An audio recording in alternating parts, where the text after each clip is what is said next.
Hello everyone, मैं हूँ कैश लवीना, कैश क्रिस्टीन, कैश Kashmira, Mumbai Mira road, Nakul 202, Pandav enclave, near GCC club, opposite Mangal Nagar भाजी मार्केट। मेरा आज का टॉपिक है उन लोगों के लिए जिन्होंने मुझसे काम करवाए। मैंने काम किया, उनका काम कैसे किया? इंसानियत के नाते, ठीक है। जो रुपए पैसे वाले भी थे, कुछ पैसे है लेकिन देना नहीं चाहते थे, ऐसे लोगों से ये बात करना चाहती हूँ मैं कि एक बहुत ही अच्छे शख्स का, अच्छा मेरे लिए इसलिए कि बहुत ही डिसेंट पर्सन है, पोलाइटली बातें करने में मुझे लगता है उनसे अच्छा कोई पोलाइटली बात नहीं कर सकता, और सच में वो अच्छा है। लेकिन मैंने उनके लिए ये वीडियो बनाना चाहती हूँ, और जो बाकी लोग हैं वो भी जान ले कि हाँ, हमको इसका पैसा देना है तो वो लोग भी मुझे आके पैसा दे, क्योंकि मैंने आप लोगों का काम, अपनी अच्छाइयाँ, अपनी नेकियाँ आपको दी है। नेकियाँ कर दरिया में डाल, मैंने तो डाल दिया, लेकिन आप लोगों ने मुझे मेरा जो हक था वो नहीं दिया। अब मैं बात कर रही हूँ उस शख्स की जो परेशान, बहुत परेशान, इतना परेशान, वो है क्रिश्चियन, ठीक है, कि उनको बाइबल नहीं पढ़ना, उनको चर्च नहीं जाना, उनको गॉड के करीब ही नहीं जाना, मतलब इतने परेशान थे वो। तो मैं उनको ले गई वेलंकनी चर्च। मैंने कहा चलिए आपकी मैं प्रॉब्लम दूर करती हूँ। मैं लेके गई उनको, और मैंने कहा चलिए अंदर, बाहर जो पोल है वहाँ पे मैंने कैंडल, पूरा हवा, इतनी हवा कि वहाँ पे कैंडल जलना नामुमकिन। अब वो मुझे कहने लगे कि यहाँ पे कश्मीर जी, यहाँ पे तो कैंडल कैसे जलेगी, सब समुंदर की हवा है। हमने कहा आप रुकिए, उनके हाथ में कैंडल दी, मैंने कैंडल ली। आप समझ गए होंगे मैं किसकी बात कर रही हूँ, जो सुन रहे हो आप, देखते हो आप, मुझे पता है। तो हमने वहाँ पे कैंडल जलाई, दोनों, मेरी कैंडल जल गई, उनकी कैंडल जल गई, हवा तेज चल रही है कैंडल। फिर चर्च के अंदर गए हम नहीं, मैं गई, वो बाहर बैठे रहे, इतने नाराज, नहीं मुझे आना ही नहीं, गौर से इतने खफा कि नहीं मुझे अंदर आना ही नहीं बात करनी। ठीक है, मैं अंदर गई, मैंने आधा घंटा प्रेयर किया, आधा घंटा बाइबल भी पढ़ा, मैंने 1 घंटा लिया मैंने। जब मैं बाहर आई तो वहीं पे बाहर बैठे हुए थे।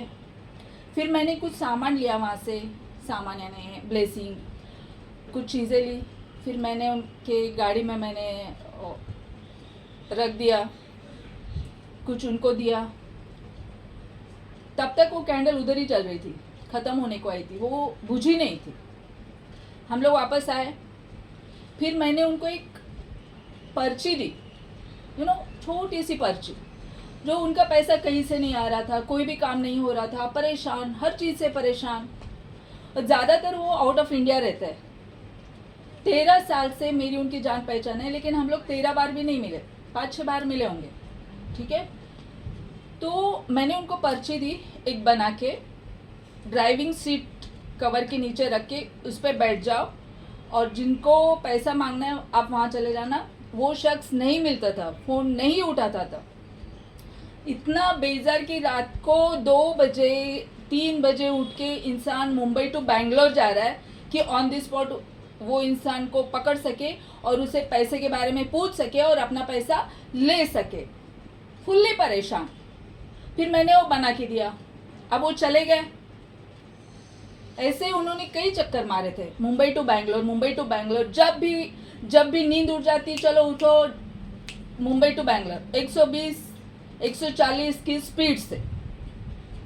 अब जब मैंने वो पर्ची दी उन्हें, तो उनका काम हो गया। उन्होंने कहा था कि ये काम हो जाने के बाद मैं आपको एक फ्लैट दूंगा। ठीक है, एक फ्लैट दूंगा, एक मोबाइल दूंगा। पैसे तो आ गए उनके पास, लेकिन ना मुझे फ्लैट मिला ना वो मोबाइल मिला। ये हो गए एक काम उनका। फिर सेकेंड टाइम, अब वो लॉकडाउन का समय था और उनको कोरोना हुआ था। उन्होंने वेदांत में अपना इलाज करवाया। 3 दिन से पूरे खस्ता हाल बिस्तर में, 3 दिन से ना मुंह में पानी है ना अनाज है, कुछ भी नहीं है। सारे मेडिसिन सारे ट्रीटमेंट घर पे खुद ही कर रहे, खुद ही डॉक्टर को बुलाए। सब थक हार जाने के बाद उन्हें याद आती है मेरी। फिर मुझसे बात की जाती है और मैं ऑन फोन, मैंने उनको वीडियो कॉल किया। उनकी हालत देखी, ना वो उठ सकते थे, ना उनके लंबे लंबे बाल, ना वो बाल बना सकते थे। मतलब वो एनर्जी नहीं, क्योंकि पेट में कुछ नहीं है, बुखार इतना कि उतर नहीं सकते बेड के नीचे। मैंने उनको एक उपाय बताया जिसके तहत 3 घंटे में वो इंसान बेड से उठ गया। 5 घंटे के अंदर, जैसा मैंने उनको कहा था। अब क्या था, क्या बताया था, ये तो मैं आपको नहीं बताऊंगी, क्योंकि ये जो होती है तांत्रिक चीज़ें होती है, जो मेरी पावर है, जो जिस काम के लिए इस्तेमाल की जाती है, जिसको दी जाती है, ये उसी के लिए उतनी सीमित होती है, दूसरे के लिए कुछ अलग होता है। तो 5 घंटे के अंदर वो उठे। सेकेंड डे वो, जैसा कि मैंने बताया था, हाँ, उसके अंदर है ना, ये जो शूज़ है, ये उपाय था उसके अंदर जो मैंने उनको दिया, और वो घर के बाहर सेकेंड डे चले गए, थैंक यू बोला। फिर 3 दिन के बाद वो मुझे मिले, हम लोगों ने खाना खाया। तो मैंने पहले बताया था कि 100 रुपीज़ आप साइड में निकाल के रखना। फिर जब हम खाने पे मिले तो उन्होंने मुझे वो 100 रुपीज़ दिए। अब मुझे बताओ, जिस शख्स को, जो शख्स बाहर आउट ऑफ इंडिया अपना बिजनेस करता हो, जो अगर पार्टी होती है तो 50,000 की वाइन विस्की पी जाता हो, मैंने 100 रुपये मांगे। जो मेरी माता ने मुझे ऑर्डर दिया था तो मैंने 100 ही मांगे थे, तो क्या उनको मुझे सिर्फ 100 देना चाहिए था? यहाँ पे मैं अपने हक की बात करूँगी, क्योंकि उन्होंने उतना ही दिया। उसके बाद उनको लगा ही नहीं था कि वो मुझे देना चाहिए एक्स्ट्रा। तो मुझे यहाँ पे थोड़ा अपने हक के बारे में मुझे बोलना चाहिए था, सो मैंने बोल दिया।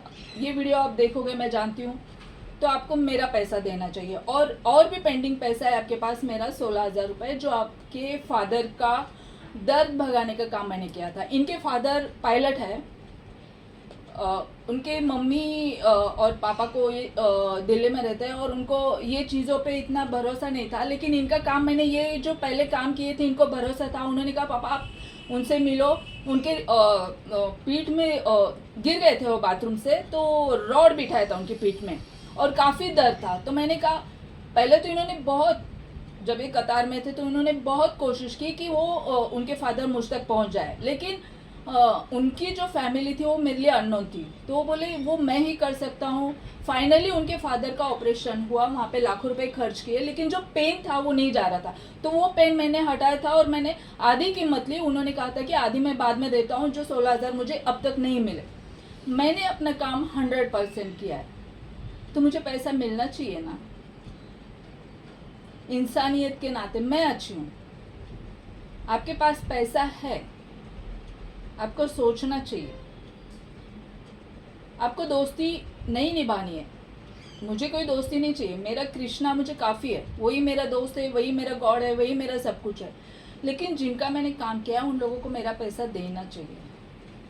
तो बाकी लोग, आप लोग समझ गए होंगे कि आपका भी काम मैंने किया है, और जब काम हो जाता है, जब आपके हाथ में रुपए पैसा आ जाता है, तो आप लोगों की नीयत बदल जाती है। पता है, वो पैसा कहीं ना कहीं से, किसी न किसी रास्ते से चला जाता है, क्योंकि आप किसी का हक मारते हो। चाहे फिर आप घर वाले का हक मारते हो, या चाहे वो पैसा जहाँ से आया है, चाहे लूट का हो, चाहे मार, जो भी हो, तो जिसका वो पैसा है ना, उस तक पहुँचाया करो। बात बुरी लगेगी, मैंने नाम नहीं लिया है, लेकिन जिनका मैंने काम किया है, मेरा फ्लैट बाकी है, मेरा मोबाइल बाकी है, और 16,000 रुपये बाकी है। डिसेंट हो आप, मुझे आप पे बहुत प्यार आता है, क्योंकि आपसे अच्छा बात करने वाला आप। कोई नहीं है। मैंने मुंबई में 13 साल में देखा आपके जैसा पोलाइटली बात करने वाला और एक अच्छा शख्स कोई नहीं है। और आपको ये शोभा नहीं देता कि आप मेरा पैसा रोक के बैठे रहो और बाद में आप मुझसे बात नहीं करते हो। क्यों? क्योंकि 100% मुझे डाउट है कि जो लोग मेरा मोबाइल हैकिंग कर रहे हैं या जो लोग नहीं चाहते कि मेरा काम हो, वो लोग आपसे जुड़े हैं। तो आई होप कि बात समझ में आ गई होगी।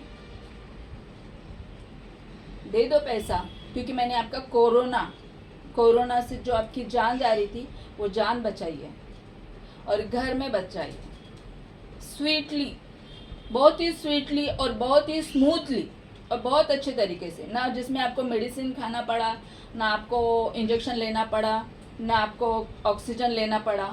तो जो मैंने आपको ऑक्सीजन प्रोवाइड किया, जो मैंने आपकी जान बचाई है, तो उसका सिला मुझे मिलना चाहिए, हक बनता है।